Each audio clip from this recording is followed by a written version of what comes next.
Welcome to Agoracom CEO Interviews, a production of Agoracom in which we take the time to speak with small cap executives and officers about important events at their companies.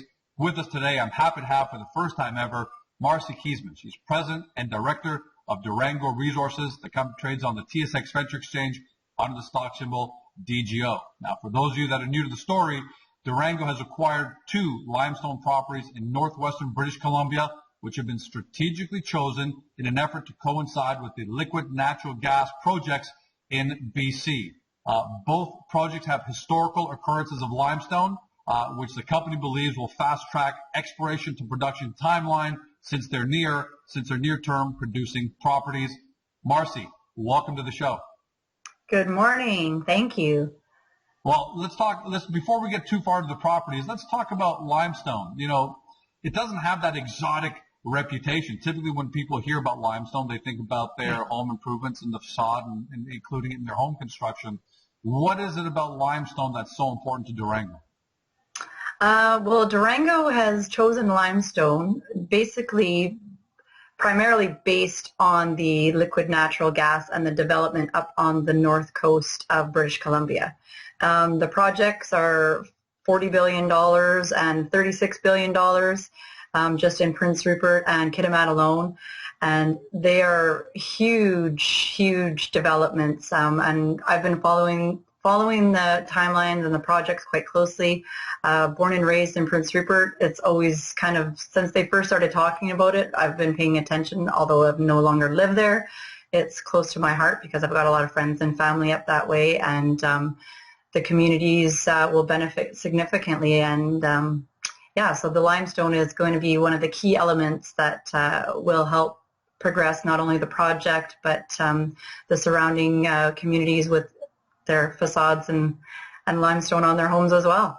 How is the limestone incorporated into the construction of these LNG projects? Well, the main thing that I like with the LNG projects and the limestone is they have to build LNG trains, which are what is used to house the liquid natural gas, because liquid natural gas has to stay cold, and the moment it is not cold, it evaporates. So they have these LNG holding or storage tanks that they build, which actually facilitate the housing of the liquid natural gas. Mm-hmm. And within those, limestone is one of the primary ingredients to build these holding tanks. And just the Kitimat site alone is proposed 2 storage tanks right now, and probably will be expanded up into 4 tanks. So is geography a really big advantage for Durango, given how close you are to these projects and the infrastructure you've got up there in terms of proximity to rail? Well, yeah, you know how it goes, location. That's primarily the reason that we decided to go ahead with and focus first on the Mayner's Fortune project, which is located between Terrace and Kitimat along the CN Rail. Not only is it along the CN Rail, but the CN Rail goes down right from Terrace down to Kitimat.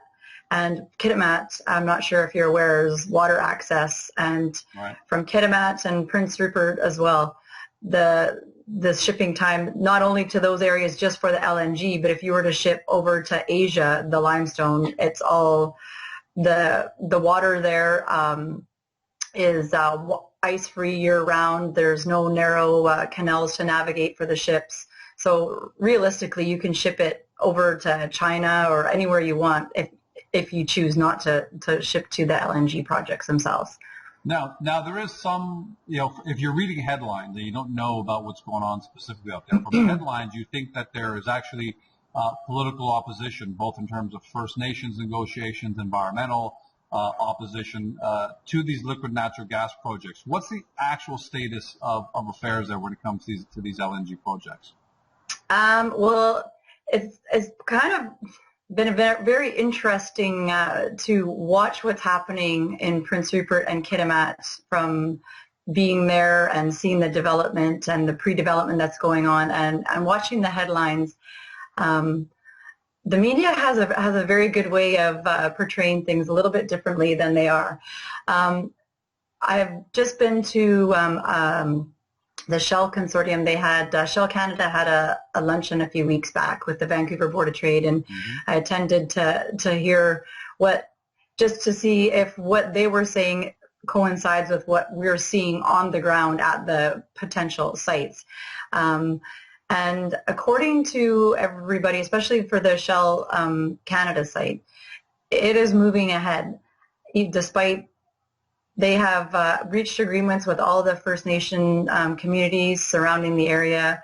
Building is happening. It's pretty much a for sure thing. They haven't announced anything officially. They're waiting on some of the financing and whatnot. But by all means, things are moving full steam ahead, despite what is said in newspapers and television and whatnot. So it's kind of a very interesting story to watch from my perspective. And that coincides with a recent report I just read that said that, I'm reading here, this recent report predicts that AltaGas, Shell, Petronas, and ExxonMobil will build massive facilities in the coming years to supercool natural gas for export from BC. So it does look like it's happening, but you're right, the media does tend to focus more on the newsworthy. It's not as newsworthy nowadays for me when you say project actually going ahead. It's more newsworthy when you can talk about potential controversy. But good to hear that you've got that information, that ear to the ground kind of information. Fact or myth? The LNG industry, is it stalling out? Where are we in terms of the health? Because you need the global liquid natural gas industry to be healthy in order for these projects to be viable, which means they're going to need your limestone. That's right. Well, because LNG is one of the cleanest burning fossil fuels, the demand obviously is rising all over the world. It's not just here and in the United States, and it's doing so for a few different reasons. We've got an increase in population. We all are aware of that, and that means we're going to have an increase of consumption of fuels. We need them. The Asia economic growth and their willingness to burn clean fuels, mostly due to the global environmental awareness. We want something clean. We want something safe. We don't want anybody burning coal anymore. So what that means is the demand for LNG is just going to keep increasing and increasing. Just the economic growth in Asia alone is going to be causing a doubling of the demand for LNG.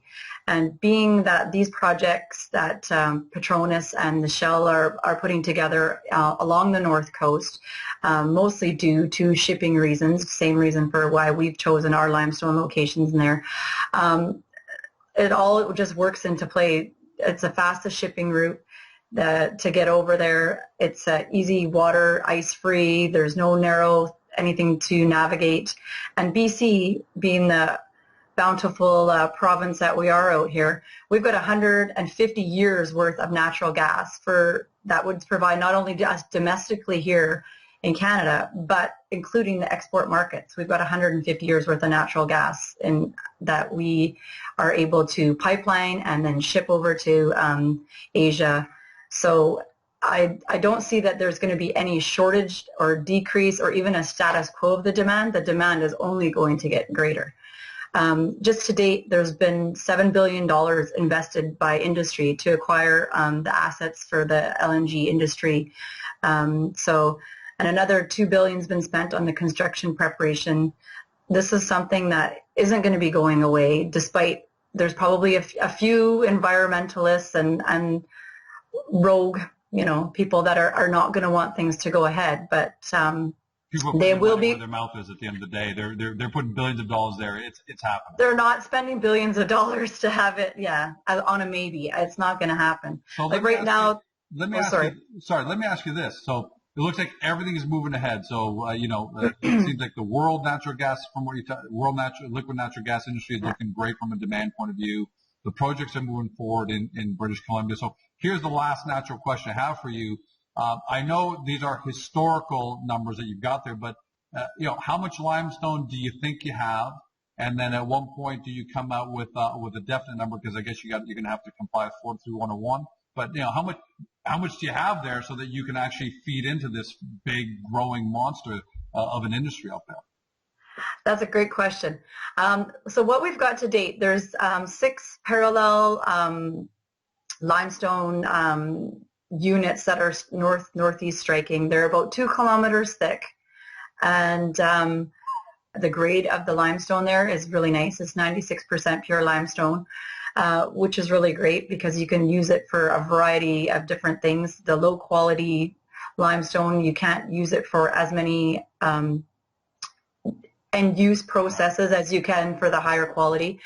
So yeah, we've got our geologists who've been doing the research in the area, and we're looking at going up there to go do some sampling and drilling and really map out everything properly, because it's quite a large area. It's not just one little small limestone outcrop. It's a nice large area, and I think it's going to be good. It's going to be really good. And once we get a little bit of financing happening, we're going to go up and get things moving, do the 43-101, and we're actually looking and have been speaking to some of the local community groups.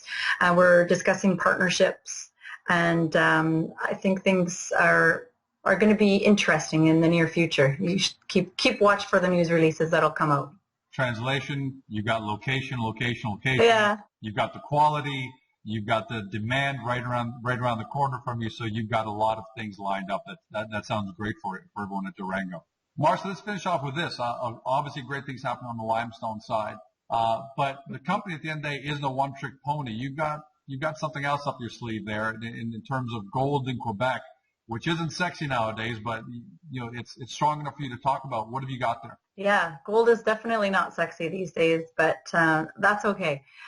We've got a really cool project in northern Quebec. We call it the Découverte in French, which is discovery in English. It has a special geological environment. It's in the Greenstone Belt up in the Frotet Evans Greenstone Belt, and it's a perfect place to get paleoplacer gold. We've partnered with a group called INRS, and it's a university in Quebec. We're going to be doing a work program there using ground radiometrics to target gold-rich areas.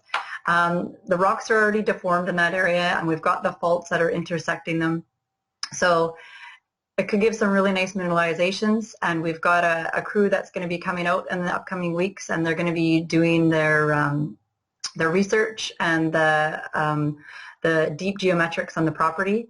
And yeah, it could be very, very, very interesting. Well, keep watch for us.